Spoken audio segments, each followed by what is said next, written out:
My mother wanted to give my house to her new husband and leave me with nothing, but she didn't know that the house was mine. I hadn't planned on attending dinner that night, but something in my mother's voice told me I should. She had that calculated sweetness, the kind she used when she was about to do something reckless, something she already knew I wouldn't approve of. And sure enough, as soon as the plates were set, she made her grand declaration. "This house will be perfect for Daniel," she said, flashing one of those practiced smiles that never quite reached her eyes. "It's time it went to someone who can really make use of it." I blinked, trying to process what I had just heard. "You gave him the lake house?" I asked, keeping my tone even. She laughed, as if I were being silly. "Oh, Carter, don't be so dramatic. It's already his. I handled everything myself." Daniel leaned back in his chair, swirling the wine in his glass like he had already won. He always did that, acted like he was entitled to anything he touched.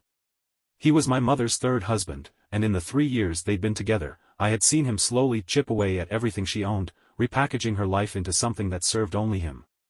But this time, he had overplayed his hand. I smiled. "Look again." My mother's face faltered for the first time, but she shook it off with a scoff. "I don't need to look again. I know what I signed." "Do you?" I reached into my pocket and pulled out my phone. A few taps, and I had what I needed. "Because as of this morning, the lake house isn't yours to give away."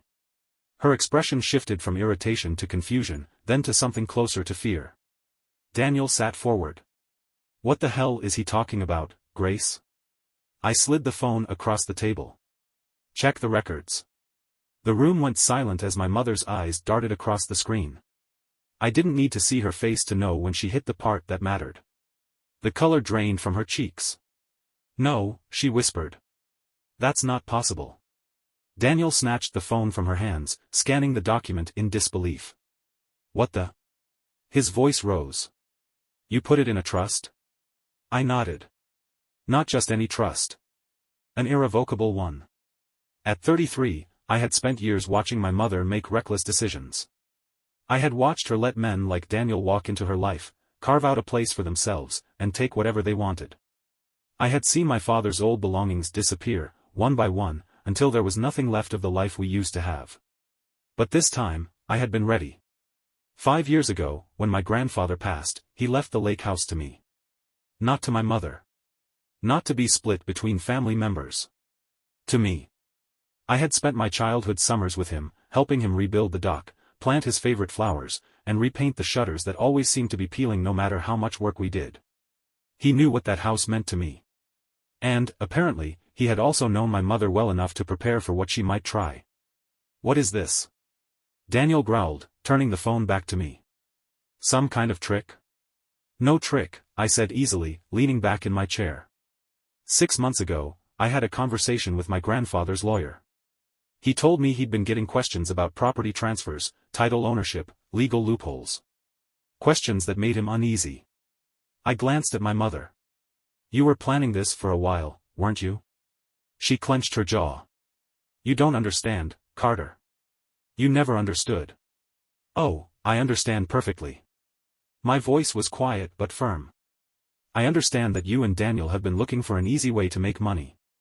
That you thought you could slip this past me, sign a few papers, and hope I wouldn't notice until it was too late." I turned to Daniel. "I understand that you've had your eye on that house since the day you first saw it. That you planned renovations, talked to contractors, and maybe even lined up buyers." Daniel's face darkened. "You're making a mistake," he said, his voice low and threatening. "No, you made a mistake," I corrected him. "You thought my grandfather wouldn't have seen this coming. But he did. That's why he had his lawyer create a failsafe, a clause that automatically triggers the trust if anyone other than me tries to transfer the property.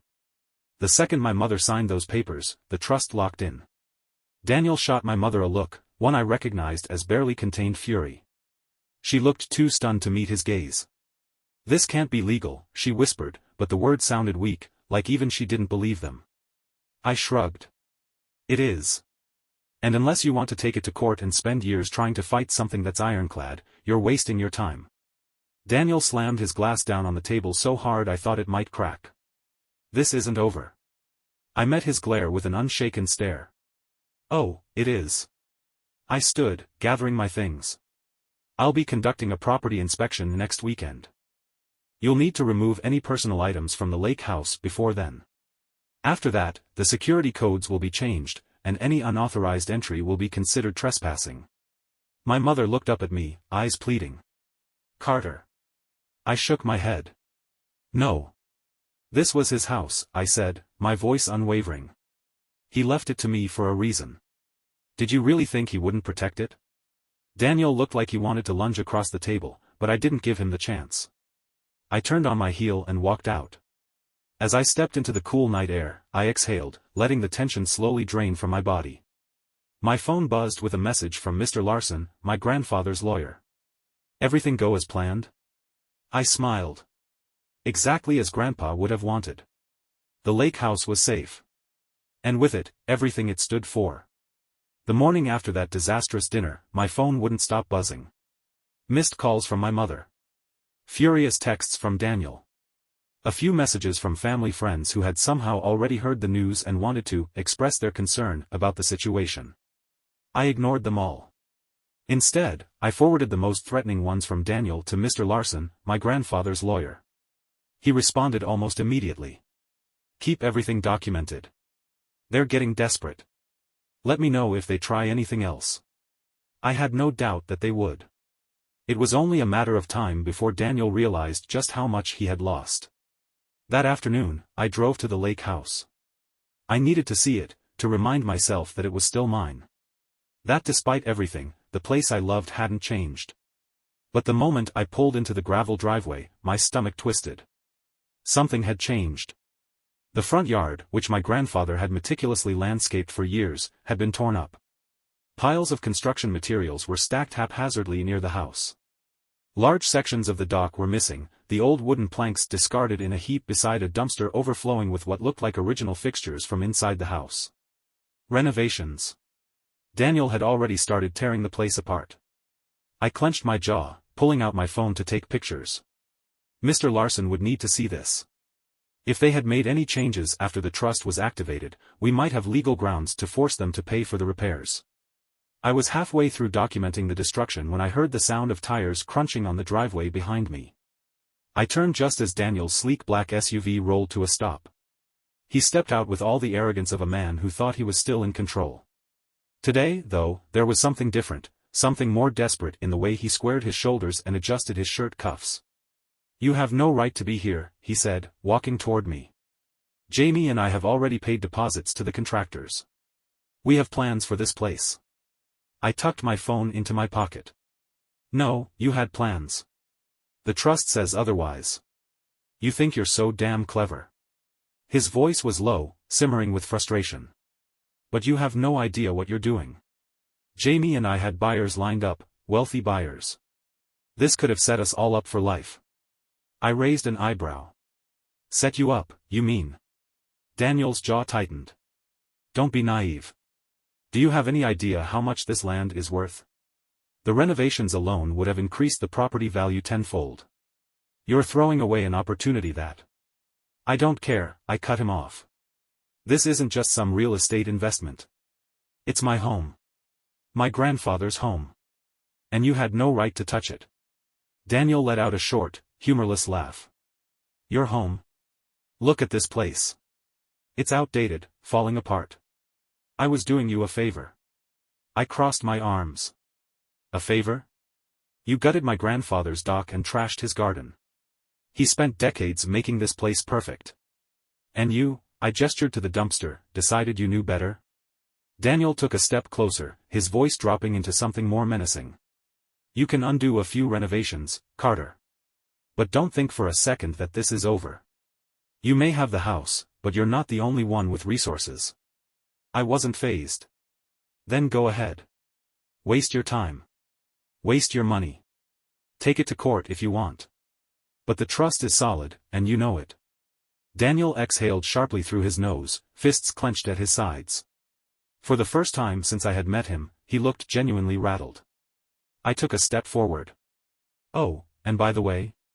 The security company has been notified. Any unauthorized entry from this point forward will be treated as trespassing. His lips curled into something between a sneer and a grimace. This isn't over, he spat. I shrugged. Actually, it is. Without another word, he turned on his heel, stalking back to his SUV and slamming the door shut. Gravel sprayed from the tires as he peeled out of the driveway. I took a deep breath, my heart still pounding. Then, slowly, I turned back to my grandfather's house. It was still standing. Still here. And now, it was safe. For now.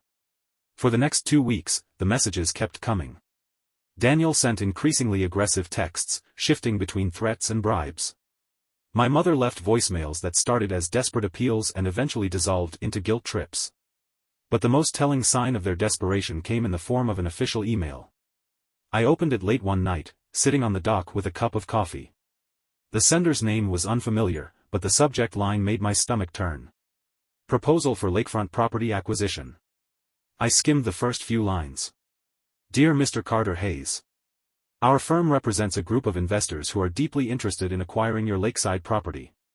We understand that there have been recent legal developments regarding its ownership, and we would like to make a substantial offer that we believe would be beneficial for all parties involved. I scrolled down, my jaw tightening. They were offering nearly double the market value. I let out a slow breath. Daniel hadn't been lying. He did have buyers lined up. I locked my phone screen and stared out over the lake. The water reflected the moonlight, shimmering against the shoreline. I could almost hear my grandfather's voice in the rustling of the trees. People will always try to take what isn't theirs, Carter. But they can only succeed if you let them. I exhaled sharply and unlocked my phone. The reply was short and to the point. Not for sale. Don't contact me again. I hit send. It wasn't about the money. It never had been. I should have known it wouldn't end with a simple no. The morning after rejecting the investor's offer, I woke up to another flood of messages. But this time, it wasn't just from my mother or Daniel, it was from extended family, people I hadn't spoken to in years. Carter, your mother told me about the lake house. You're being unreasonable. It's just a house. Don't tear the family apart over this. Think about your mother, Carter. You've put her in a difficult position. I gritted my teeth as I scrolled. My mother had started her next move, emotional manipulation through mutual connections. I had seen her do it before, playing the victim when things didn't go her way. I shoved my phone into my pocket, already knowing I'd have to start blocking numbers. But when I arrived at the lake house later that afternoon, I realized they weren't just trying to pressure me with words. They had escalated. The front door was slightly ajar. I stopped on the porch, my pulse quickening. I was sure I had locked it. I pushed the door open slowly. The air inside was still, too quiet. I stepped in cautiously, scanning the living room. Nothing looked out of place, at first. Then I noticed the drawers. Every single one had been pulled open, the contents dumped onto the floor. The bookshelves had been ransacked, my grandfather's old photo albums tossed carelessly onto the couch. The kitchen cabinets were left hanging open. It was like someone had searched every corner of the house in a hurry. I clenched my fists. They were looking for something. And I had a good guess as to what. I turned and walked straight to my grandfather's study. The large wooden desk that had once been his sanctuary had been completely gutted, papers scattered across the floor, files ripped from their drawers. They had been searching for documents. The trust paperwork. They were desperate. I took a slow breath, trying to steady the anger rising in my chest. They hadn't found what they were looking for. They wouldn't.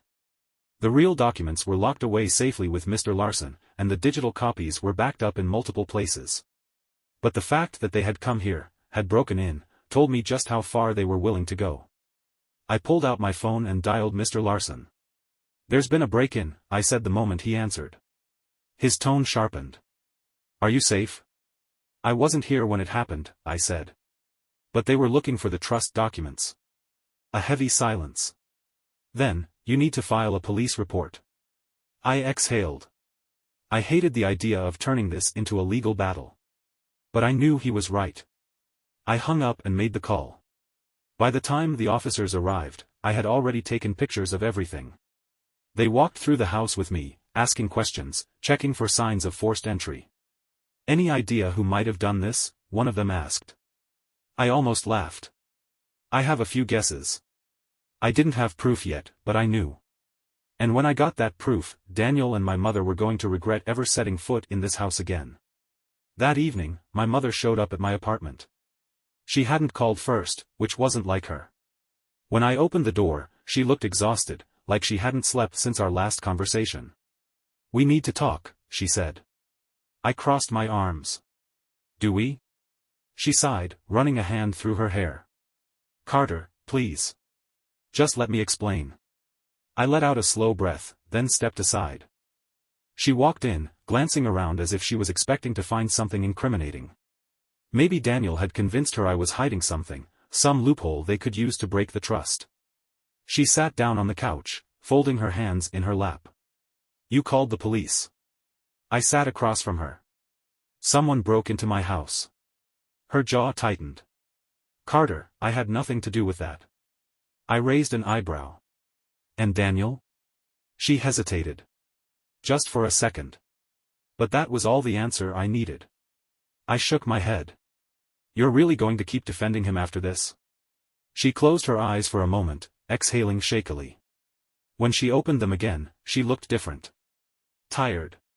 Older. "I made a mistake," she said. "I see that now." I studied her carefully. "What changed?" Her gaze dropped to the floor. "Daniel, he's been pushing me harder and harder ever since you blocked the transfer. At first, I thought he was just upset.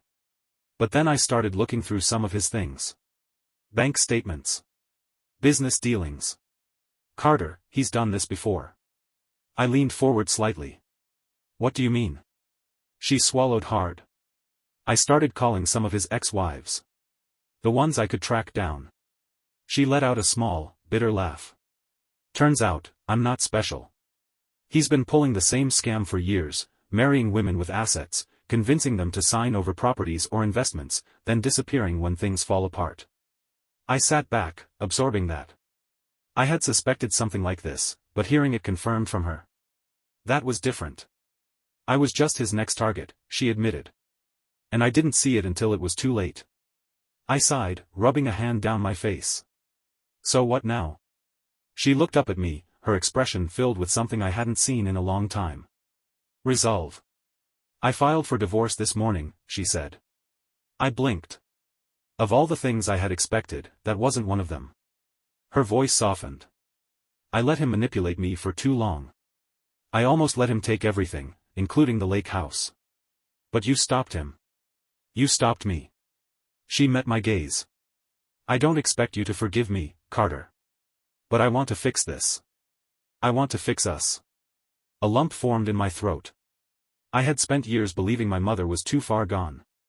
That she would always choose men like Daniel over her own family. But for the first time, I saw a glimpse of the woman she used to be, the one who had once loved that lake house as much as I did. I nodded slowly. "If you mean that, then you can start by helping me fix what he tried to destroy." She smiled, and it wasn't forced this time. It was small. Hopeful. "I'd like that," she said. And just like that, we had a new battle to fight. Together. The day after my mother filed for divorce, Daniel made his final move. I had expected him to lash out. To try one last desperate scheme to salvage his losses. But I hadn't expected him to show up. It was late afternoon, and my mother and I were at the lake house, cleaning up the damage he had left behind. She had surprised me by showing up that morning with a pair of gardening gloves and a quiet determination to fix what had been ruined. She didn't say much as we worked, but there was something cathartic about it, about digging up the wreckage together. The garden my grandfather had nurtured for decades had been torn apart, but beneath the uprooted soil, life was already starting to return. Maybe we could do the same. We were pulling weeds near the dock when we heard the sound of tires crunching up the driveway. I looked up just as Daniel stepped out of his car. He wasn't alone. Two women in expensive suits climbed out behind him, their expressions cold and businesslike. One of them, a tall blonde with a leather portfolio in hand, was already marching toward us. "Mr. Hayes," she called out, her tone clipped. "I represent a group of investors who are still very interested in purchasing this property." I wiped the sweat off my forehead and stood, shaking my head. "Not for sale." She barely reacted. "I believe you'll want to reconsider. My clients are prepared to make a significantly higher offer than before." Daniel folded his arms, a smirk playing on his lips. You might not want to be so quick to dismiss them, Carter. We both know this place is more trouble than it's worth. I stared at him. He was still trying. Even after everything, he still thought he could win. My mother stood up beside me, her voice sharper than I'd ever heard it. Daniel, you don't belong here. His smirk faltered slightly, but he recovered quickly. Come on, Jamie. Be reasonable. You and I both know this place could be worth millions if it's developed properly. She didn't even hesitate. I don't care. The blonde woman stepped forward, holding out a folder. Please. Just take a look at the proposal. I didn't move. You must be new to this, so let me make it clear, I don't need to look at anything. The answer is no. Forever. Her mouth tightened. We have legal teams who can challenge the validity of your trust. I smiled. Go ahead. Waste your time. My grandfather planned for this. The trust is solid. Daniel's patience snapped. You're a damn fool, he hissed. You could have had more money than you'd ever need, but instead, you're clinging to this rotting shack like it means something. I took a step forward, lowering my voice. That's where you screwed up, Daniel. You never understood this place. It's not just property. It's family. His expression darkened. Jamie, he said, turning to my mother. Tell him. Tell him how much we'd make off this. It's not too late. She lifted her chin. It's too late for you. Something in Daniel's expression cracked. For the first time, I saw a real panic in his eyes. He had always been confident, always the one in control.